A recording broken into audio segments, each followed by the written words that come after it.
जय गुरुदेव।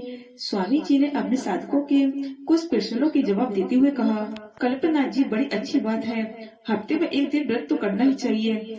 इससे पेट में अन्न के विकार जो जमा रहते हैं वो साफ हो जाते हैं। स्वामी जी महाराज भी पहले एक दिन व्रत सप्ताह में करने के लिए सत्संग में सुनाया करते थे। कौन सा दिन इसके चुना जाए यह आप पर निर्भर करता है। अगर अवकाश का कोई दिन हो तो सुविधाजनक होगा। दूसरा सवाल, सुनीता अग्रवाल, लोग तो पूर्ण शाकाहारी होते हैं किंतु बाहर के खान पान से यह दोष आ गया होगा। बाबा जी ने कट्टर मांसाहारियों को शाकाहारी बना दिया।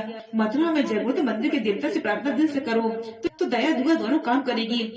सत्संग से ही दिशा मिलती है, भावना बदलती है। जानवरों को काटने पर वही दर्द होता है जो इंसान को होता है। समझने की बात है।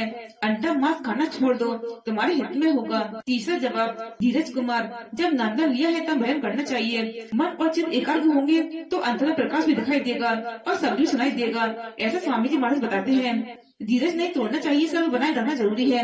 नियम से रोज भजन ध्यान स्मरण करना और जब भी मौका मिले स्वामी जी के पास पहुंचकर सत्संग सुनना चाहिए तो दया से अंतर में अनुभव अवश्य होगा। छुआछूत का बाहर के खान पान का विशेष ध्यान रखना जरूरी है।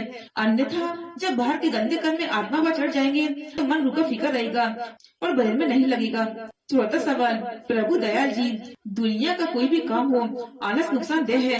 परमात्मा जिस व्यक्ति को आलस और निंदा आती हो तो समझ लेना चाहिए उसका भजन भोजन बन चुका है। आलस और नींद में भजन को भोजन की तरह खा लेता है। सत्संग ध्यान से सुना करें। शाम को बिल्कुल भोजन न लिया करें, तब आलस नींद कम आएगी और भजन के लिए मन में दृढ़ता रहेगी, तब भजन भी बनेगा। पांचवा जवाब, संध्या देवी, नियम तो आप अपनी सुविधा अनुसार बना सकती हैं।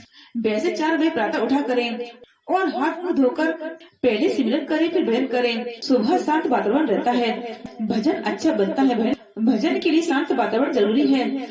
बाहर की आवाजें अंतर की आवाज सुनने में बाधा डालती हैं।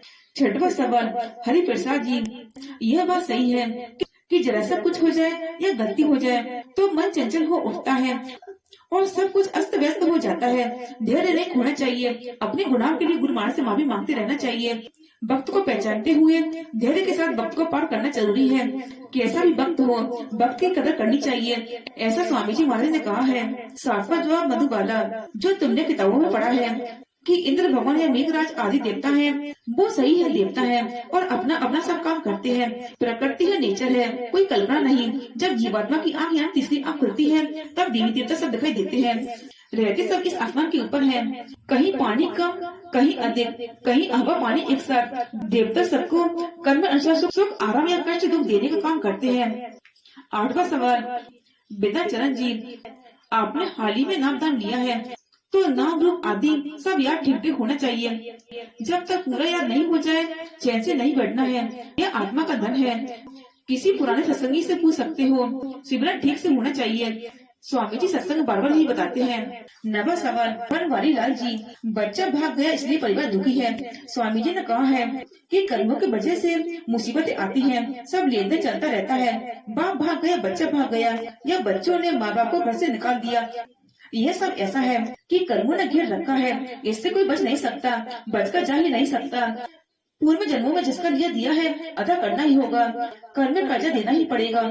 भजन करने से ही आराम मिलेगा, सुकून मिलेगा और धीरज बनेगा। स्वामी जी कहते हैं कि घाट पर बैठकर हाजिरी दो तभी कष्ट जाएंगे, दया का परिचय भी मिलेगा।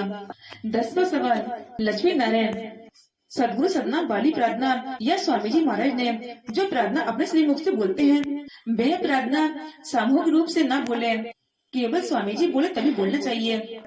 जयगुरुदेव मंदिर में बोलने वाले 12 प्रार्थनाओं में से कोई भी प्रार्थना निरापद रूप से संगत में बोली जा सकती है।